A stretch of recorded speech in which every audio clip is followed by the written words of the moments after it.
Warbles on a lot to YouTube. This is either the dag end of the Outsiders plus first MoonDog, or it's just the end of the Outsiders followed by a Warble rant. Of total affection. What the thing I particularly didn't like about this case was it's the old, if you're poor, it's your fault. The implication was you're a flawed human being, somehow you're a bad person, and of course, we're all bad people one way or another. I felt really sorry for this bloke. I also felt sorry for Quanda because it is not Quanda's fault that someone then goes and raises $60,000 for the guy. Well, this is the thing. It was kind of a news limited, 2-for-1 operation. ABC as well. Well, right. This is the thing, Terry Bones, is it not that, and just quickly a final point, because there's a sort of a culture war angle to this, and it's involved in those attacks. Well, that may be so, but I think the Quanda producer who actually tweeted that this man is a national hero, and later deleted. Yeah. Frankly, I think that opened the floodgates. It was an invitation to look at this bloke. It was perhaps a week that didn't show us in our best light as a public the old conversation. The old blame the poor thing is never attractive, and the truth is that guy was no saint. Who's a saint? But in any case, he made some damn good points about tax policy that, irrespective of all that, are really important points about tax policy. Thanks to our outsiders this morning, a fascinating week in what will be a series of fascinating weeks as we head to the beginning of July. Terry Bones, Principal of Corner Policy Advice, Peter Martin, Economics Editor for The Age, Christine Wallace, Historian, Journalist, ANU academic, one person who's been keeping a very close eye on matters through this federal campaign has been First Dog on the Moon, and this is his special and I think quite comprehensive report.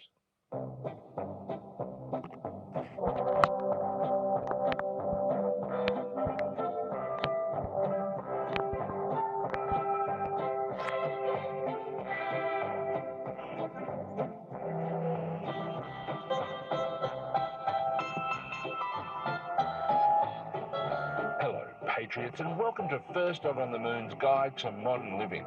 I'm the Walkley Award-winning editorial cartoonist for The Guardian Australia, First Dog on the Moon. Welcome, listeners, to this special edition of the Guide.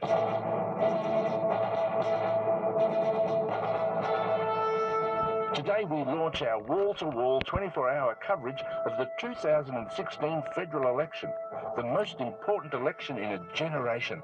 Our crack team here at the First Dog on the Moon Institute will keep you up to date with every fruit shop visit, every angry pensioner in a shopping mall, every encounter with a watermelon in a fluoro vest, every word uttered by every candidate in every seat, every minute of every hour for the next 7 weeks. Oh my God, I can't take it anymore!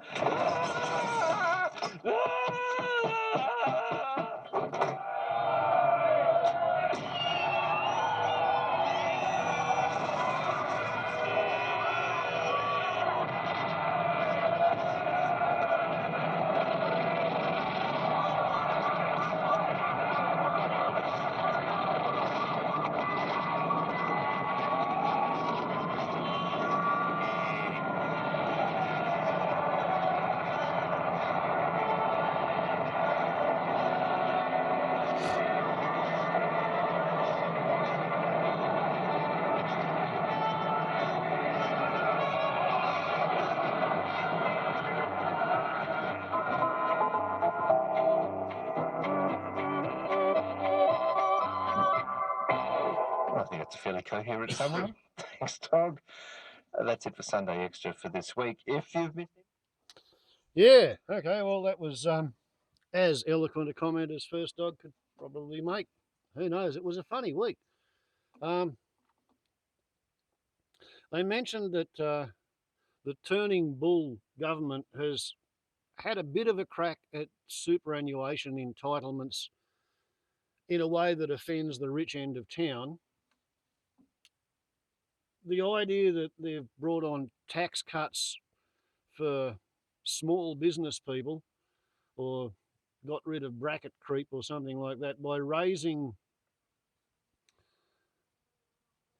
the point at which somebody goes from, I think, paying 37% of tax to paying 42% of tax, or maybe it's 32 to 37 or something. But there has been a dividing line there where people who were on less than $80,000 paid the lower amount, and if they were on more than $80,000, suddenly, extra $50 a week would mean you lost an extra $100 a week worth of tax, and there was a disincentive to earning more money. And the way small business in Australia has dealt with this is to incorporate every business you possibly can. So you buy a shelf company, you have a couple of directors of the company, and you pay yourself a wage to be the general manager of the company and the chief executive officer, and you pay yourself the minimum wage before hitting that next tax bracket. So there's a lot of small business people in Australia who have been paying themselves $80,000 but no more. They contrive to buy things that they want in their personal life on the business account, so their lifestyle goes up. They don't have a whole lot of money. They pay tax on the money that they don't have a whole lot of. And the Treasury plans on collecting tax and income tax and provisional tax and, if necessary, payroll tax from the business. But you see, the business is set up so that it only actually ticks over and makes a very small profit on the books of maybe $120, $150 per year. So therefore, it doesn't have enough profit to pay any tax because you have to earn more than, I think it's $6,000. It used to be $2,000, but anybody who earned less than the minimum amount didn't pay any tax. And the joke of it has always been that the unemployment benefit is about 3 times the tax-free threshold. And that was kind of brought in to stop people from making their children directors of their family company and paying the children $20,000 a year tax-free, putting it in the bank account, saving it for when they grow up, and basically hiding that income from the taxman and passing it on to the next generation without paying tax for the community to use for roads and railways and power systems and water supplies and hospitals, and all of the things for which it has been generally agreed for the last several hundred years. The community agrees to pay taxes because otherwise those items of infrastructure don't get built. So yeah, to somebody who's on $80,000 a year, they can now get an extra $6 a week without paying tax on it. So it doesn't actually make much difference to them, doesn't make much difference to the total tax grab, but it means that Mal Gollum turning bully shit artist can stand up there and he can talk as if he's doing something to reduce taxes.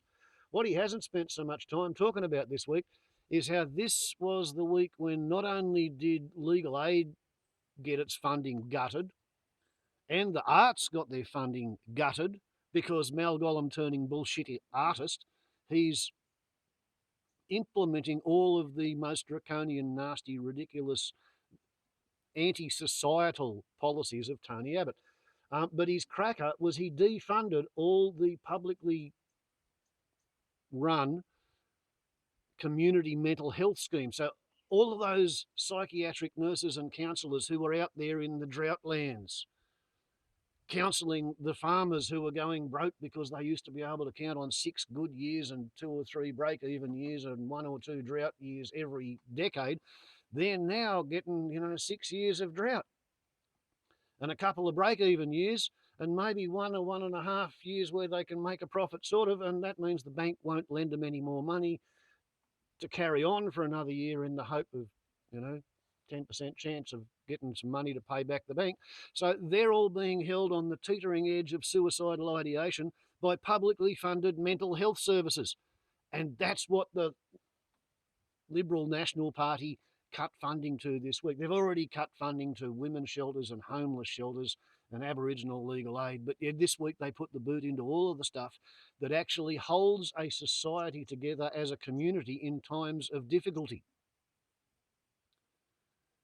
And of course, January was the hottest January in the history of Januaries. February was the hottest February in the history of Februaries. March was the hottest March in the history of Marches. April was the hottest April in the history of Aprils. It's the 15th of bloody May, and I haven't had a frost yet. The coldest I've seen is 3 degrees, positive. Places lower down than me where the cold air falls into the gullies because the original settlers wanted to water their livestock. Yeah, they've seen -6 or -7, but I haven't seen anything below 3 degrees here. We haven't really had autumn yet, and winter's, breathing up our cloaca a fortnight away. Global warming seems to have really ratcheted up a notch, and I just do not understand why the Liberal Party, the Labor Party, and the National Party persist in behaving as if it can all be swept under the carpet. That's another thing. The government put the boot into the CSIRO's climate science division and sacked about half the people who work there because Tony Abbott has the marvellous theory that if there's no research, then there's no smarty pants big-headed bastard out there collecting data. And if there's no data, there's no evidence of a problem, so you can say that it doesn't exist. So let's just get rid of the climate science division of the CSIRO. Bill Shorten is looking really, really good and attractive. So are the Greens. Sadly, the Labor Party says that they will entertain the idea of any kind of Green-Labor coalition. And if it's a hung parliament, rather than line up with the Greens because they, at least they have the benefit of the majority at heart, like the Greens want a better world for everybody. The Labor Party wants a better world for people who work for wages for a living. The Liberal Party wants a better world for people who invest their spare cash in paying other people to do shit that turns out to be profitable for the person who owns the shares. The National Party, they want to make the world easier for people who want to exploit the environment, like farm it, log it, mine it, dig it up, sell it to the fucking Chinese. They all have tiny little special interest groups at heart, and really the only ones that kind of line up is the Liberal National Party and the Greens and the Labor. But the Labor Party don't want to do that because the Labor Party like blue-collar jobs digging shit up for big companies owned by the Liberal Party. So we might be having a hung election or a hung parliament, which the Labor Party will refuse and they won't get to form a government. So then we can have another fucking election. And ideally, maybe then, or by that time, we will have had enough lessons from the extreme weather events brought to us by global warming and anthropogenic carbon dioxide released to the atmosphere, that more people on the ground will have woken up to the fact that we have to do something now. Like 95% of the barrier reef and Ningaloo reef have died and bleached white, so there aren't going to be that many tourists going there anymore. And that's kind of happening because we're burning so much coal, and Australia is one of the planet's biggest coal exporters. And we're still fucking licensing exploration and licensing new mines and granting new export permits and granting permits to build new coal loading terminals. So I guess we can expect some really interesting shit from the weather, like maybe raging bushfires in the middle of winter and a wave of suicides among all the people who've now got no mental health counsellors and no homeless shelters and no legal aid to bail them out of jail when they get in the shit. And of course, that's really good for the Liberal Party because they like shareholders, and shareholders, they like running private prisons. So if we can demonise all of these poor fucking deluded scumbags who haven't got a job because there's no room for them in the economy because computer chips are just so productive, demonise them and lock them up in jail, then unemployed footballers who like to stand up and get paid to have shiny shoes, they can be paid to lock them up, and then we've got a law and order-led economic recovery. Pretty sure that's what's going on. It's not my personal preferred way that Australia should be running itself. Oh yeah, I think somebody else died in the concentration camp medical system. A pregnant woman on Nauru or Manus. No, Nauru, yeah, Manus is full of blokes. It was on Nauru, and she had a complicated delivery, and yeah, it all went wrong, and she died before they could get help to her because she was too far away. But it's politically convenient to the redneck scumbag racist white Australian arseholes to keep UN certified refugees in a concentration camp because we need concentration camps. That's where we put all our worst Nazis, the people who apply for a job as a concentration camp guard so they can persecute refugees. It's a stupid little fucking fractal feedback loop, but that's what the taxpayers want. They're doing it. They're getting it.